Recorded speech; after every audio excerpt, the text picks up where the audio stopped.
Hello and welcome aboard another episode of the Gallant Says podcast. It is Sunday, December 1st, 2024. The Houston Texans are 8-5, entering their very late bye week after a 23-20 win over the Jacksonville Jaguars. We'll talk about what we saw in today's game, if we feel any better about the team going forward, and of course about Azeez Al-Shaair jacking the bleep up of Trevor Lawrence. Was it dirty? Let's go. A radio show host in Seattle called Paul Gallant. Paul Gallant's wondering the same things a lot of people are. You are definitely living in the hindsight world today, Paul. Do you feel there's been a consistent theme with the interceptions? I think every interception really has a different story. I was just kind of curious what Paul gets to see. You kidding me? Paul Gallant, what the hell is wrong with you?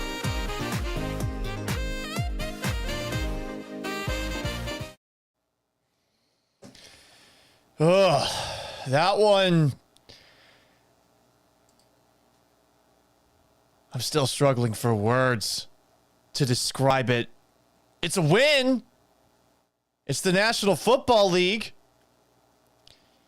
You swept a team that you couldn't sweep last year, though that team does have 10 losses.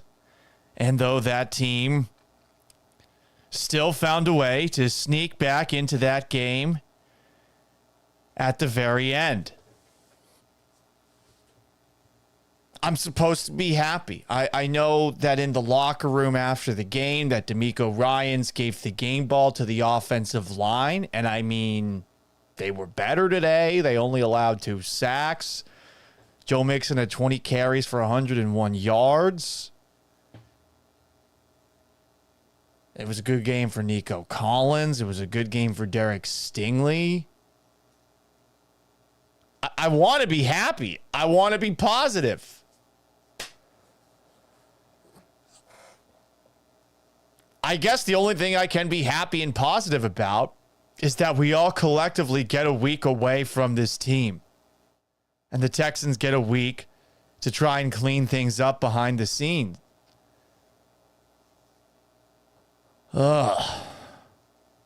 We should be happier. But I think the big problem is that everything has just felt so difficult this year, and we're still having a tough time getting past all of the preseason expectations. I'm going to read some of your comments to open this up. People want me to grow my beard back or the mustache. It is gone. In case you're not watching this on YouTube, at Paul Gallant, and on Twitch, at Gallant Says, Facebook.com/Paul Gallant Sports, on X, at Gallant Says, on Instagram, at Sports Gallant. Well, I did have this removed, partly due to the end of the month. It was November, but also I did want to make my mom happy when I went back to the Northeast for Thanksgiving. Had a good Thanksgiving with family. My mom likes it when I'm clean shaven because I think it makes me look like I'm still her baby little boy. And sadly, I am a mama's boy. Zach comments, feeling very mid after just getting a dub on YouTube. Jay Gonzalez 0560 talks about the hit on Trevor Lawrence. We'll get to that eventually. I suppose that is what everyone wants to talk about. I wish that they had been able to close this out in the third quarter like it looked like they might do for a moment, right? It felt like for a moment in the third quarter that Jacksonville, with Mac Jones weighing them down, was going to fall out of this game quite quickly. They gave up the field goal drive at the beginning of the third quarter after going 3 and out to open it. But you answer with that really easy 5-play touchdown drive. The Jags go 3 and out right afterwards.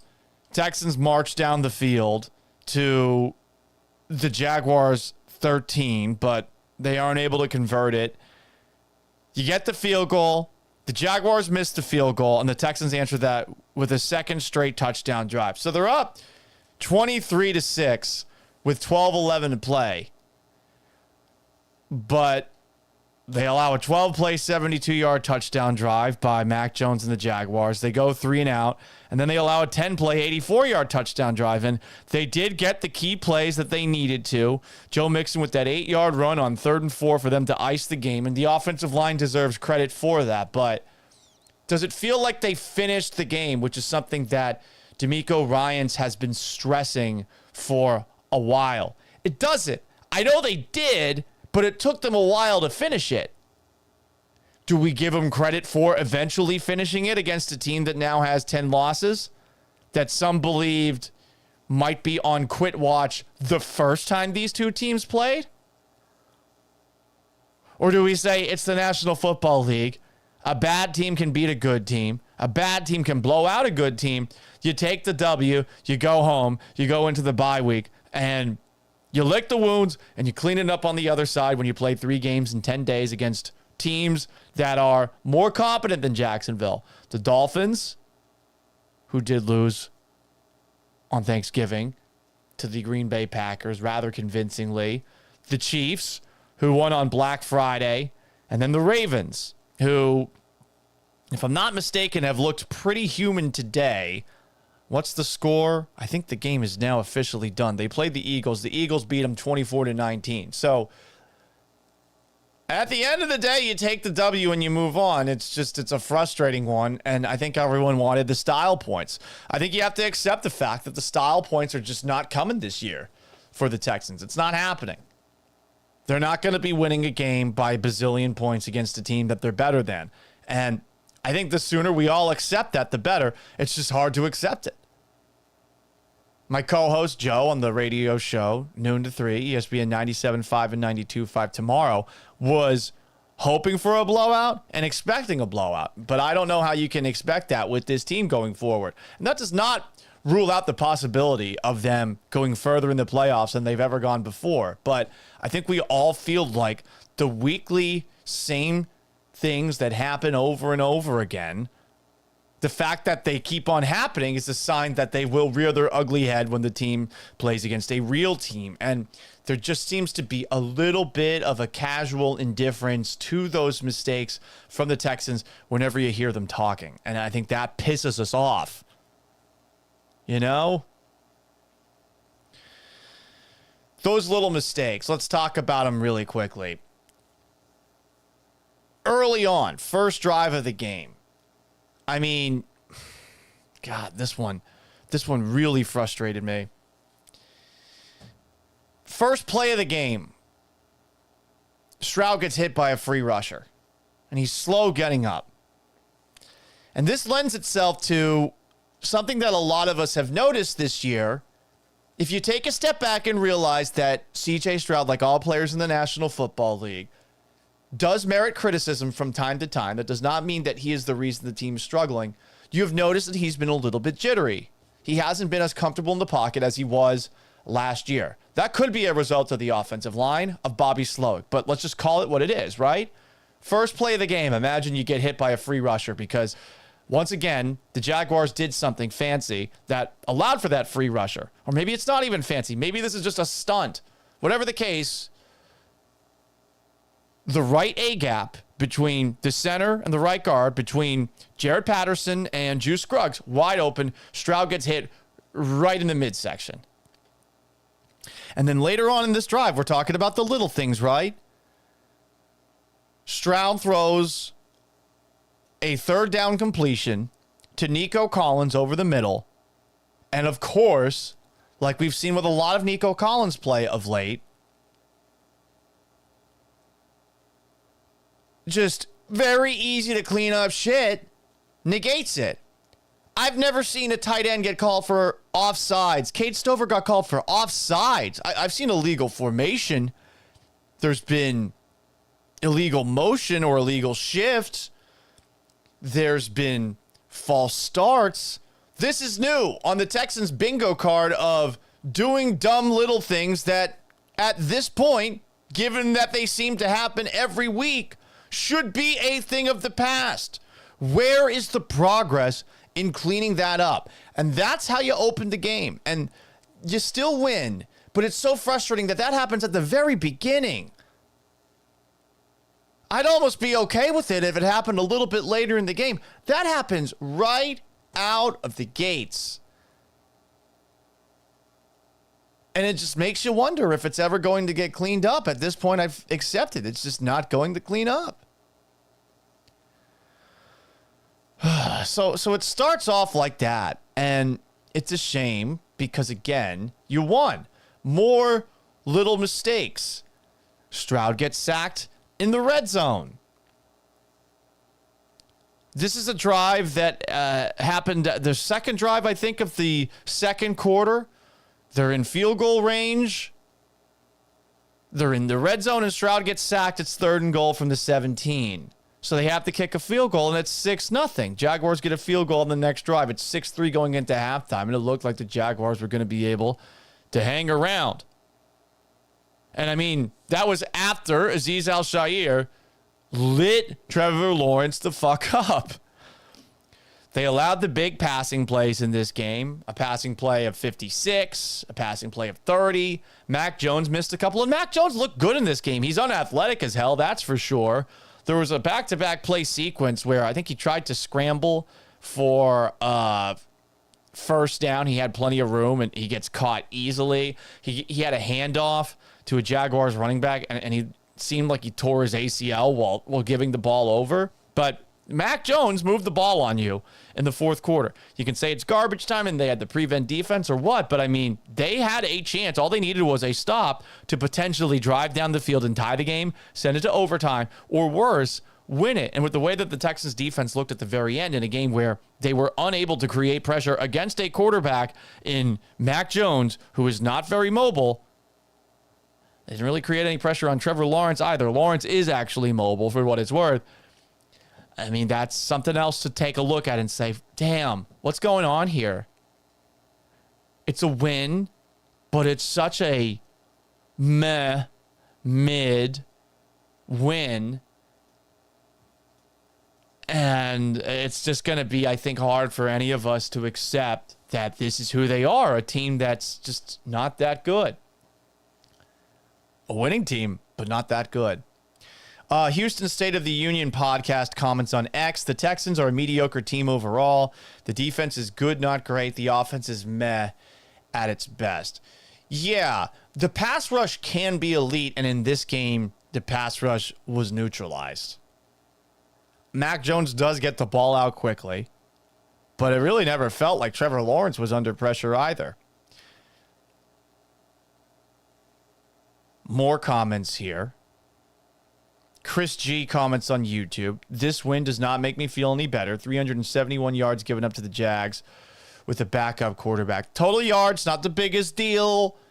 I can understand how in a 23-6 game, a team does get a lot of yards at the very end. The problem is the Texans offense could not complement the defense, and there's back-to-back 10-plus play drives for touchdowns by the Jaguars with a 3-and-out in the middle of it. But that's making excuses for the Texans defense. It's Mac Jones out there. You know? Mellow Mike comments, our pass rush was non-existent too many times. We saw linebackers matched up on wide receivers, as if we don't have enough stupidity to deal with on offense with Bobby Slowick. Come on, D'Amico. I said Deco. Missing a syllable there. See? The little things, cleaning those up. Key. This show can do it on the fly. You would think the Houston Texans can at some point. Brandon Halam said the defense was almost solid. Well, that's nice. Shredder _S_07 says, football is football, quoting the great Bobby Slowick. That is true. Football is football. I mean, that's the only way that you could take a look at this win and say, all right, this is cool. 8-5 going into the bye. Doesn't matter, Brian. AFC South leaders, which big win because the Colts almost lost to the Patriots. They rally. They go for 2 at the very end, and they win. Mellow Mike comments, we get a week off to wash the shit stains out of the underwear. This isn't getting fixed. Well, you can get those stains out, I think, right? It's been a while. It's been a while since I've dealt with a striper. It's been a while. 8th grade. While I was out with the girls. This was a rough one for me. The girl I had a huge crush on out on a group date with a bunch of people. It wasn't really a date. It was, I'm out on this setting with a bunch of different people and go to the bathroom. You know, your routine one, I think a toot's coming out. Nope, it was a 2. Had to audible real quick. Streaks. You know what you do with the streaks in your underwear there? You throw them in the trash in the bathroom. You go commando the rest of the night, and you hope that it didn't make it through to the pants. Luckily, those pants were darker in color. You know, it happens. But it's I guess now that I think about it, no, you can't really clean out that from a pair of boxers. Anyway, Mellow Mike, thank you for the very graphic description there that I added to.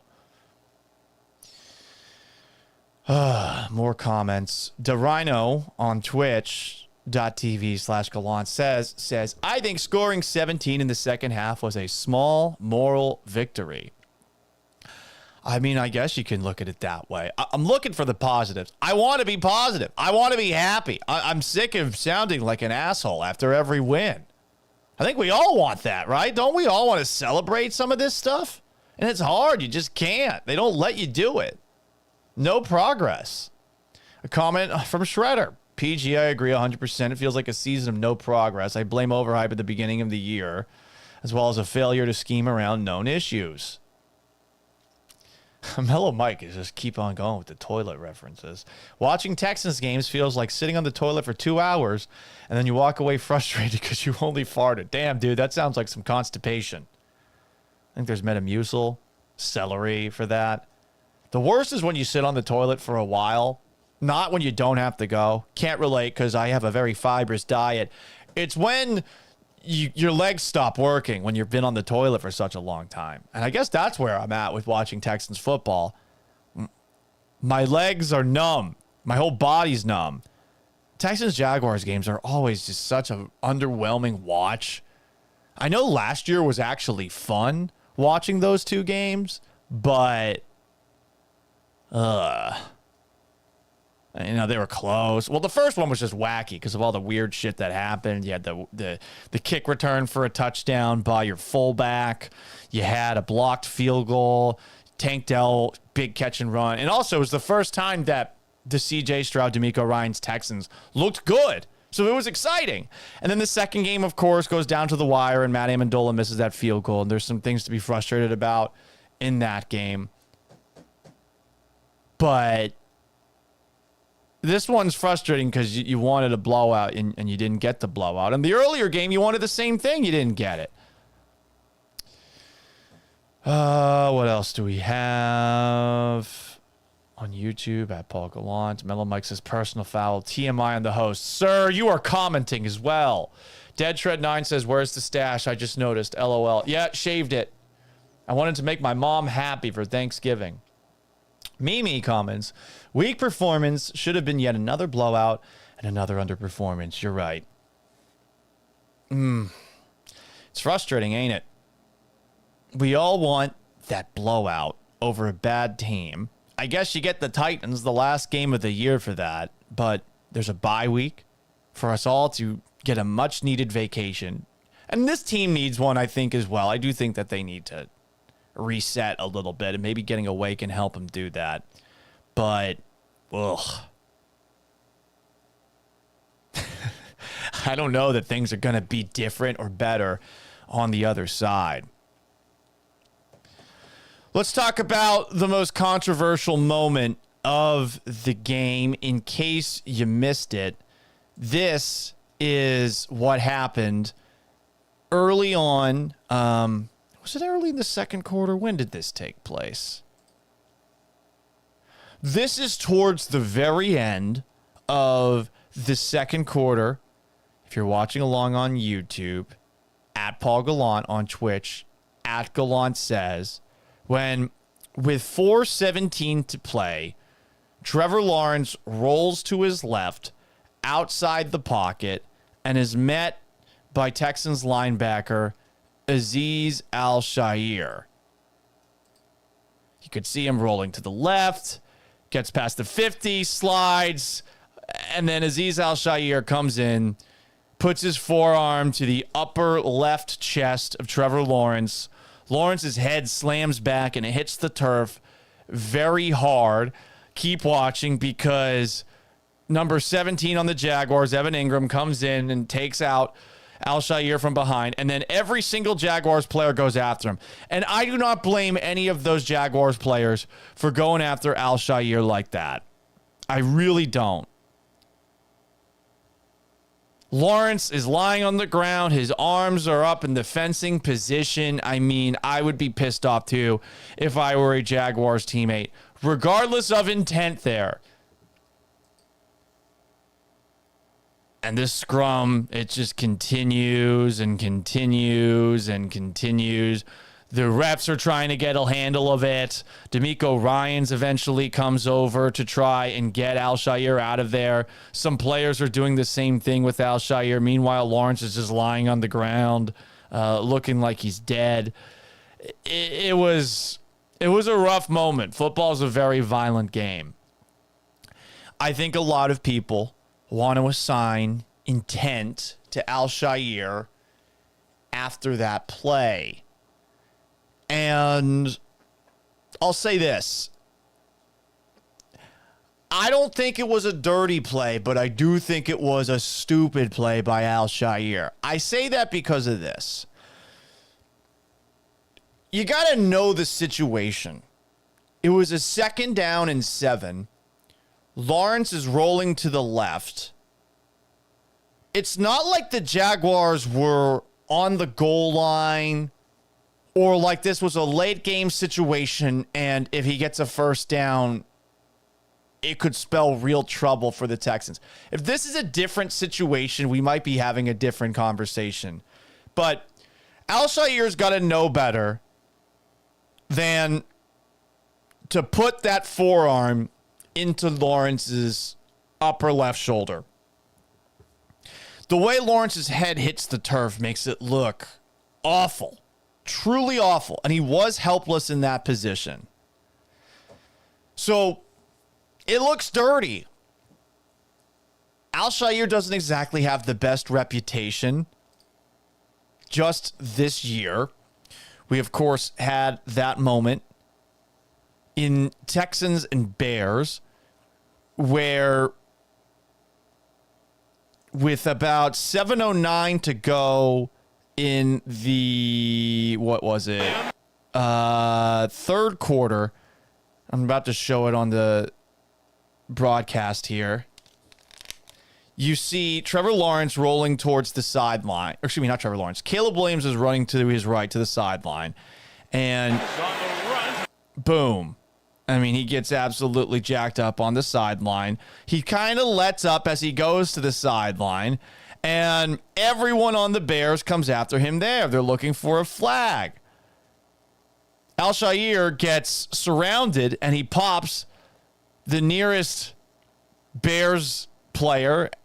I believe, was it a running back? And then on top of that, he headbutts another guy to try to get out of the situation. It's like a cornered, something you'd watch with David Attenborough narrating. The cornered player on the sideline. He's got nowhere to go, so he strikes first there. I felt like in that moment that Caleb Williams should have had a little bit more urgency getting out of bounds. He didn't. But this is a bit of a pattern for Al-Shaair. Here's another moment that some are circling back to where, and I think it was Doug Farrar who found this. This is in the Texans-Bills game earlier in the year. 3rd and 8 with 6:06 to go in the fourth quarter. You've got Allen in the shotgun. He gets the snap and rolls to his right.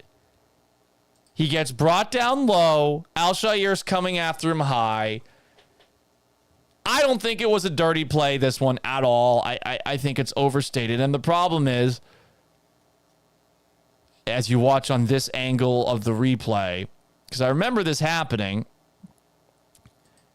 he kind of goes down super quickly because of the defender that's going low on him. And Al-Shaair, who is closing in on him,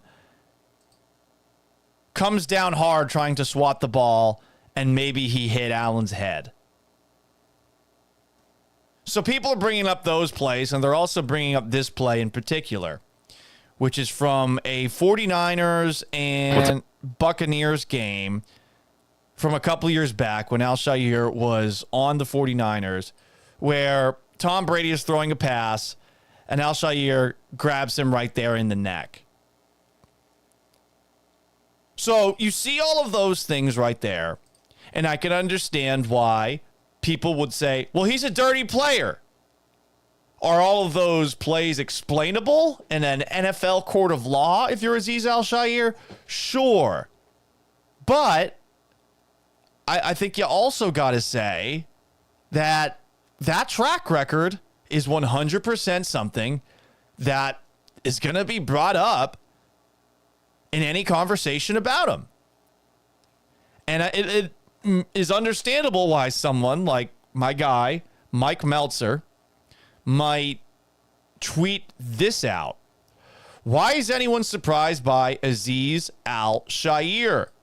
He's Vontez Perfect light. If you don't want it, don't sign him.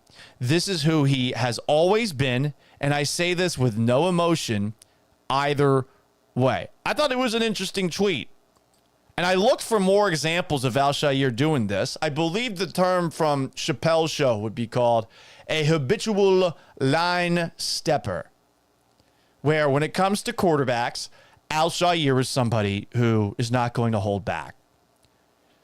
I want to give my personal thoughts on how protected quarterbacks are in 2024. I've said this before, and this is not a joke. I don't like that you can slide in football games. I don't like that a quarterback has the extra protection that he has. And I get that you want to protect the reason that people watch these games now. All of the great quarterbacks in the league. Say Tom Brady gets hit low by Bernard Pollard. He's out for the year. Everyone wants to watch Tom Brady all year, whether they like him or don't like him. You don't want him gone, unavailable because of something like that. But this is a team game. There's 53 guys on a roster. And I've always hated that quarterbacks are more protected than the rest of the players when they're the most compensated players on the field. And I think over the last couple of years, with quarterbacks becoming more and more mobile, we have seen some quarterbacks take advantage of the gray area that we have on the field. Take Patrick Mahomes. No one is better at tight-roping the sideline and getting extra yards than Patrick Mahomes. And when he's on the sideline, no one wants to pop him because they know that if they hit that guy of all guys, they're going to get a 15-yard penalty. But you should be able to pop a guy on the sideline if he's not all the way out of bounds. And I think sometimes we take a look at the slow motion replays and we assume that defensive players are able to stop on a dime like it's the Matrix. And that any forward motion by a defender is a lot more controllable than it actually is. And I say that as someone who played high school football at a very low level in Florida, but was best at defense. I have always hated this. My jokey take is that you shouldn't be allowed to run out of bounds and you shouldn't be allowed to give yourself up. You should have to fight for every single yard. And I would argue that sliding does lend itself to you potentially getting hit hard. It is a very defenseless act to do on a football field, right? You are dropping on your back. You are essentially allowing any defender who touches you to make any damage that might happen to the back of your head a lot more easy. And I think it stands to reason that some of these quarterbacks who are big guys, we're talking 6'5", 220, 230 pounds. Some are smaller, but if these guys are scrambling a lot or running a lot, does it really protect you as best as it can to slide as opposed to putting your shoulder into somebody? And I know a lot of people are going to say, Paul, you're defending Azeez Al-Shaair here. No, not necessarily. I'm just saying the slide itself might be something that doesn't really protect quarterbacks in the way that we want them to. And if a quarterback's going to take off and scramble, should that guy have more rights as a player and more defense as a player than anyone on the field? I say no. That's a personal take. It has nothing to do with Azeez Al-Shaair and Trevor Lawrence and the Texans and the Jaguars. I thought it was bullshit in the Texas versus Texas A&M game where Quinn Ewers gets shoved a little bit from behind after a play, and they called roughing, and they gave Texas a first down on that. I thought that was a bullshit call. I don't like that.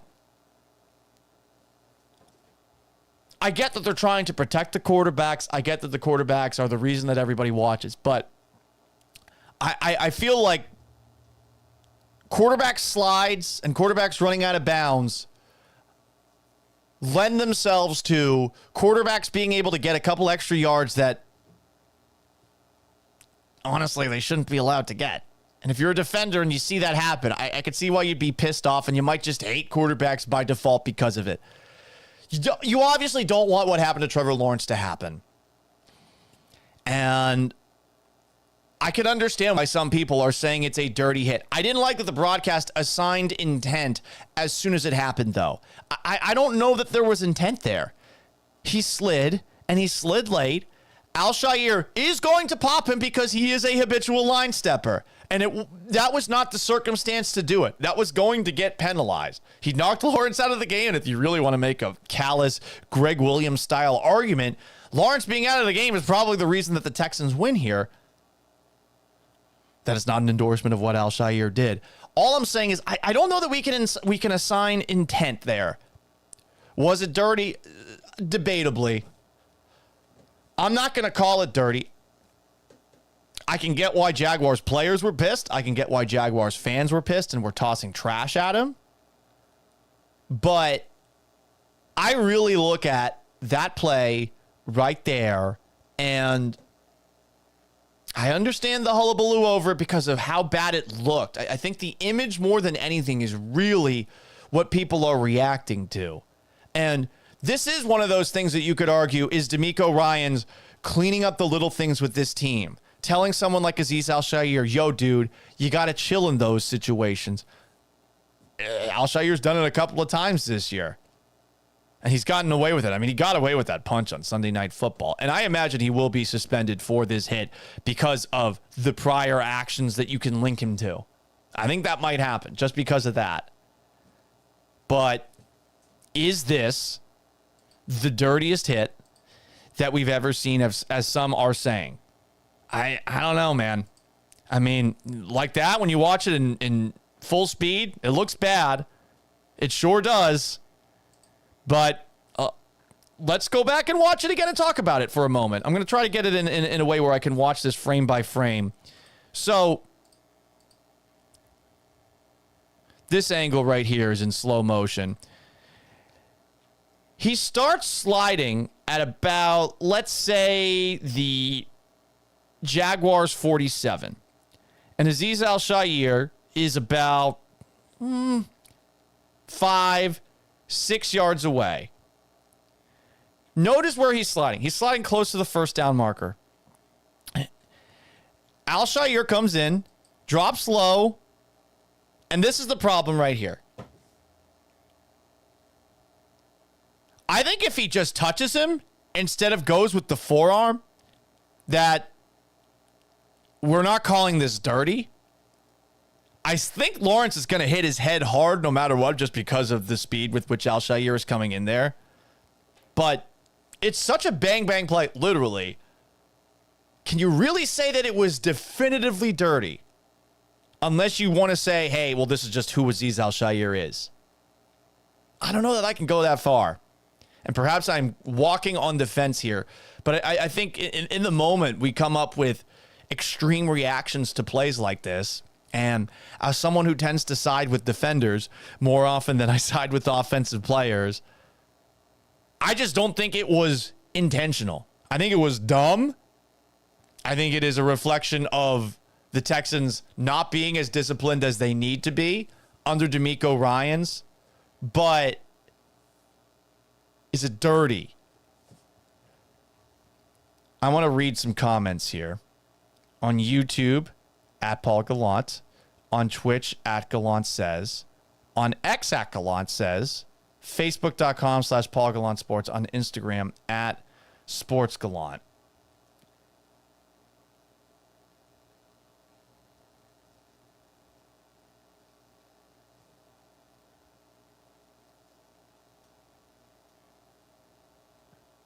Here we go. Sunshine should slide before the first down marker if he doesn't want to get hit.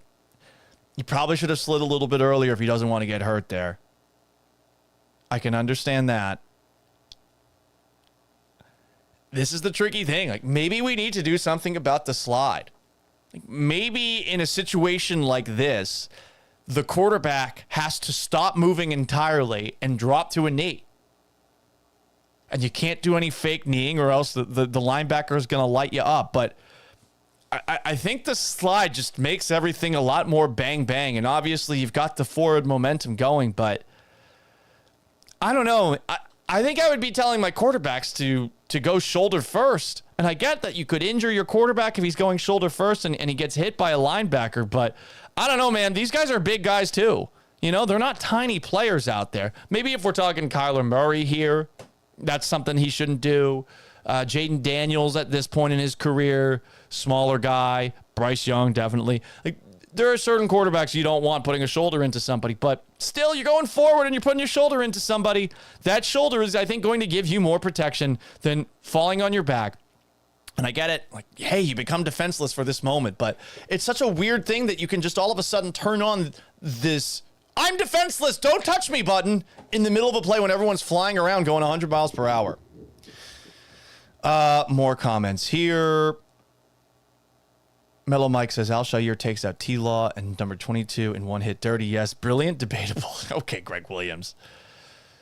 Tony Yayo says, I agree with the last chance you coach. The NFL is getting too soft and woke. I blame Mina Kimes. I don't think it's Mina Kimes' fault. I don't think it has anything to do with woke. I think that they want their quarterbacks, who are the reason people watch, to be in all of these games, because when they're not in these games are sometimes very difficult to watch. More. Mellow Mike. Let's be real. Lawrence is as durable as a house of cards. Azeez can't touch the quarterback when he is sliding and gives himself up.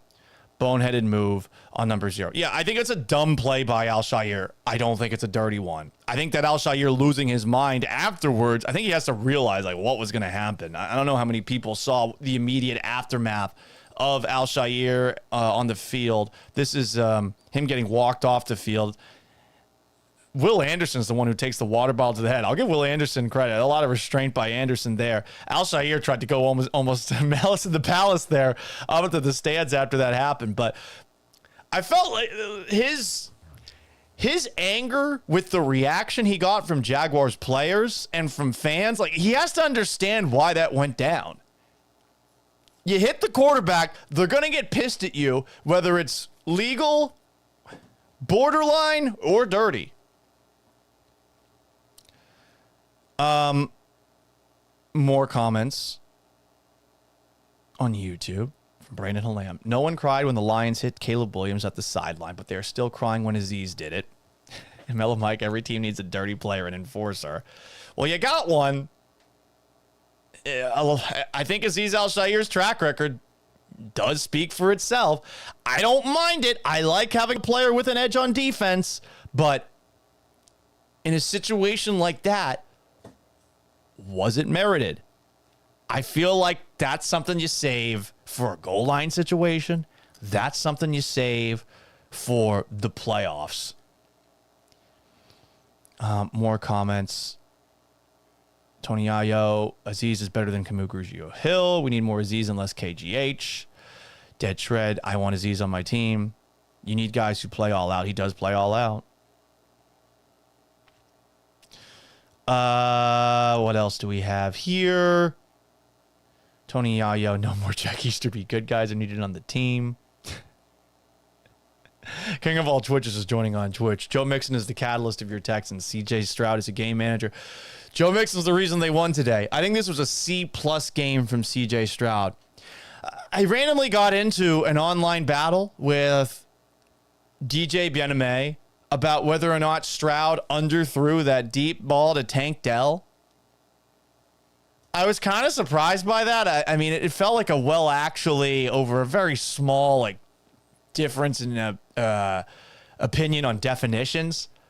The ball was not as far as it could have been thrown to Dell. And maybe Stroud was stretching the limits of how far any quarterback can throw it there, but he saw Tank Dell late, and he did not throw the ball as far as he needed to for Dell to catch that for a touchdown. Thus, it is an underthrow, even if it was a fucking sick throw. You know? Like that throw that Trevor Lawrence had for an interception. It was an awesome throw. Very few humans can make that play. It was still underthrown, and it was still picked off by Derek Stingley, you know? It's hard to throw it deep. Tony Yayo comments, and this is going back to fake slides and stuff. Kenny Pickett faked a slide a few years back, and he scored a touchdown. And he's a bum quarterback. It did work, and I think we had a play a couple of weeks ago where Patrick Mahomes almost went out of bounds.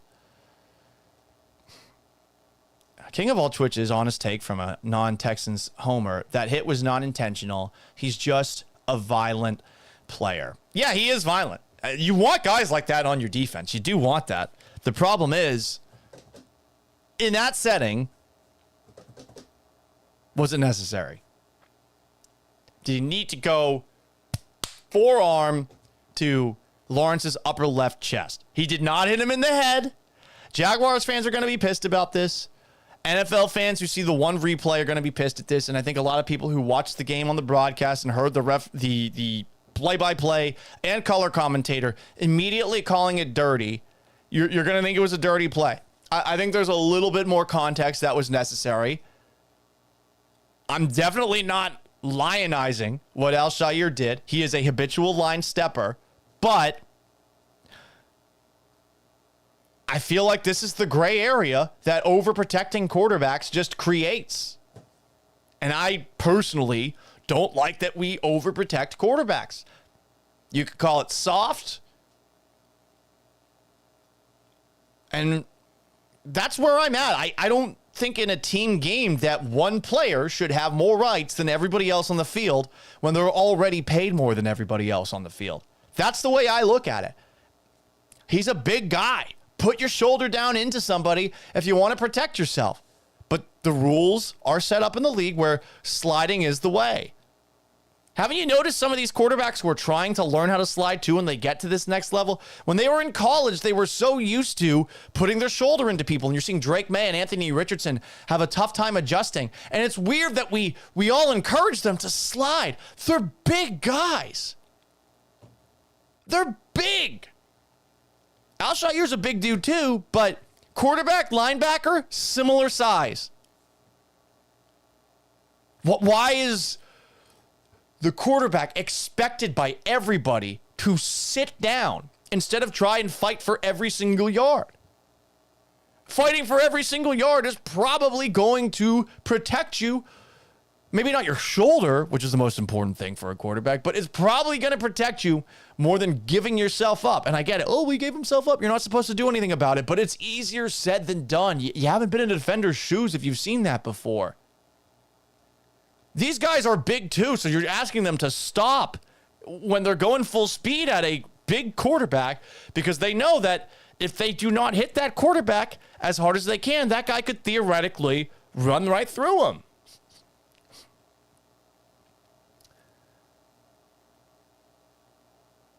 King of all Twitches. Dude made a judgment error on a bang play. He's being treated like Jack the Ripper from most reactive media idiots. I'm with you. I think the reaction is over the top. I'm glad I stayed away from it for the most part. This does happen in the NFL. I hate how quarterbacks are overprotected. He shouldn't have done it, but it was, I think, a lot closer than people want to admit. And if Lawrence's head doesn't hit like that, the way that it does, which is a byproduct of sliding because you're going feet first and all your weight and your head is going back, unless you have like the most powerful core in existence, all it's going to take is a little shove for you to fall on your back and hit your head. This isn't Jack Tatum crushing Derek Stingley over the middle of the field and paralyzing him, and then writing a book called They Call Me Assassin afterwards, like a complete asshole, which he was. But that shit was fine in the NFL back in the day. Azeez Al-Shaair hit Lawrence hard. I felt like he received football justice on the field from those players. The refs felt the need to eject him. I actually don't disagree with that. Shit seemed to be getting out of control. If he stays in that game, Jaguar players are going to come after him the rest of the game. They nipped it in the bud. They got him out. They tried to control the situation that escalated right afterwards, but I don't know how you do it. Like, Lawrence got hit hard. It looked dirty in the moment. Everyone's going to have high emotions there. Evan Ingram defended his teammate. Jaguars players defended their teammate. Got no issue with it. I think Al-Shaair should have saved that hit for a more meaningful situation, but I also think that quarterbacks are overprotected in this league and in football altogether.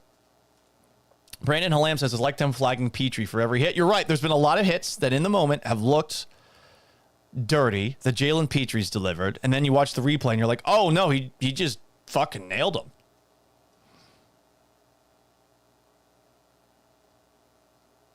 I like that everybody's basically agreeing with me here. Mellow Mike, let's put the quarterback in an inflatable sumo suit to protect them. Tora McJohnson, I've seen worse hits. Mimi says, remember the Tom Brady hit? Yes! Remember that hit that he suffered against the Buffalo Bills in 2001? I can't believe he got up from that one. He got fucking killed. His helmet goes rolling down the field. He got right back up like it was fine.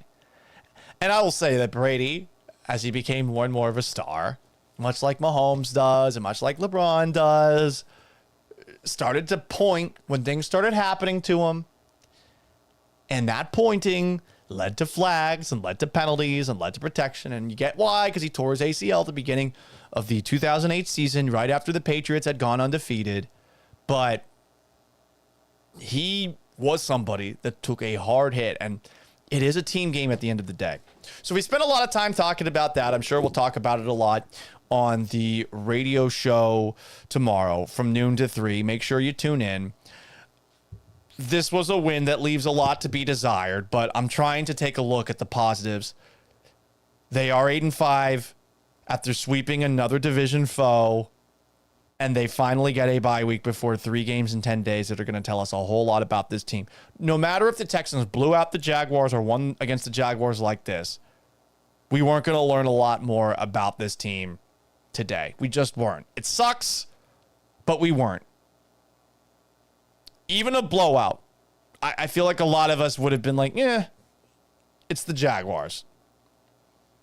They had 9 wins coming into the game. They have 10 wins total. This is just how it goes. I'm concerned that little things aren't being cleaned up. They got to be cleaned up during the bye week. How they get cleaned up, I don't know. They haven't happened all year long, and I've kind of accepted that it's just not going to happen. Didn't happen against the Jaguars today. They played with their food. They fucked around and nearly found out. I'm not just talking about Azeez Al-Shaair here. You almost lost to Mac Jones because you couldn't finish the game the way that DeMeco Ryans has been asking this team to finish for a while. And that is concerning. That surely is concerning. You know, some comments on Instagram. Jay Gonzalez, you need to have thick skin to be a Texans fan. Comes with many health issues.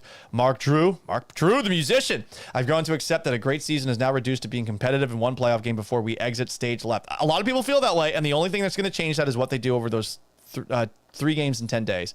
Ultimate Fan says everyone wants a blowout. So tired of hearing it, but you got to get it. You got to get it, Ultimate Texan.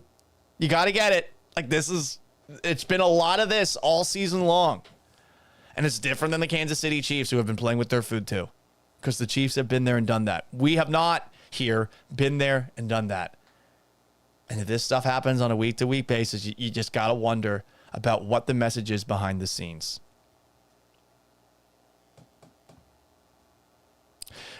Some people are talking about Ryan Clark's take on Azeez Al-Shaair. All you got to know is that once Ryan Clark and I got into it, because I called Ryan Clark out for being more favorable towards David Mulligeta clients. That's all you got to know.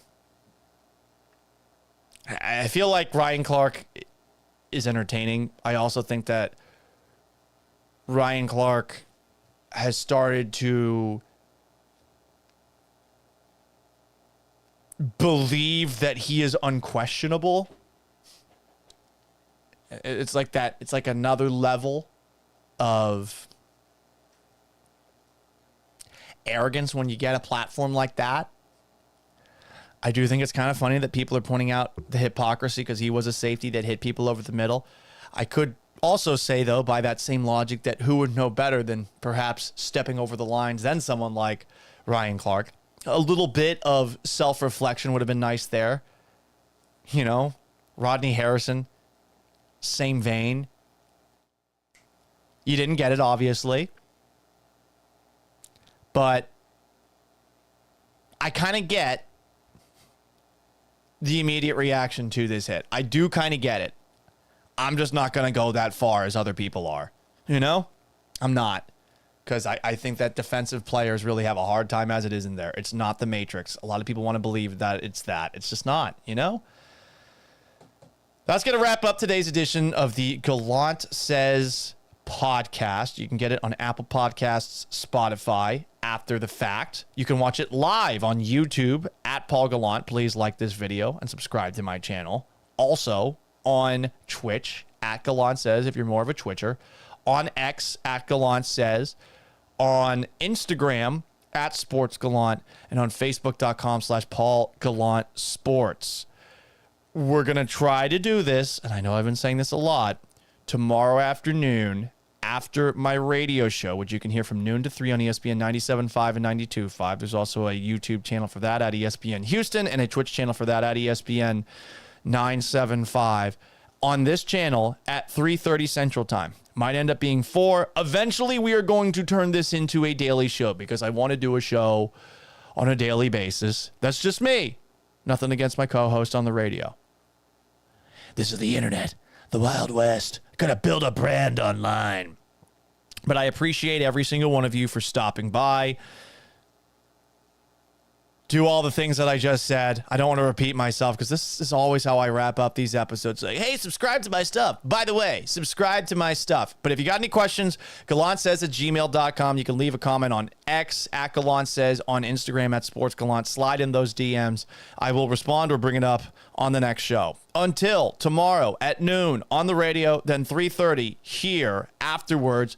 I am merely Paul Gallant. So long, farewell, and have yourselves a wonderful rest